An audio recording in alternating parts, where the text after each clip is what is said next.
ఎవరి ఇంట్లో అయినను ప్రార్థనా పరులకు, భక్తి పరులకు మనం మాత్రము ఏమీ అనకూడదు. ఎందుకంటే యాకోబు ఇంట్లో భక్తి పరులను, పరిశుద్ధ జీవితమును, ప్రార్థనా పరులుగా యేసేపున్నారు. యేసేపు సహోదరులందరూ అతని మీద పగబట్టారు. అతనికి కొట్టి అలాగా పరప్రాణమంతగా ఆయనకు కొట్టి గుంతలు వేసి అమ్మి వేశారు కూడా.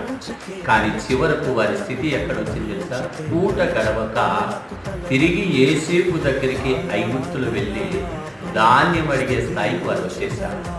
అంటే ప్రార్థనా పరుల జోలికి మనం వెళ్ళకూడదు. యేసేపు యాకోబు ఇంట్లో ఉన్నంత వరకు ఆశీర్వాదము దీవెన నిలిచింది. ప్రార్థనా పరులు బయటికి పోయాలికి అంటే యేసేపు పోయిన తర్వాత ఇంకా ఆ ఇంట్లో కరువు వచ్చినది. ప్రార్థనా పరులను మనము నిజముగా వారి మాటను ఆలకించాలి.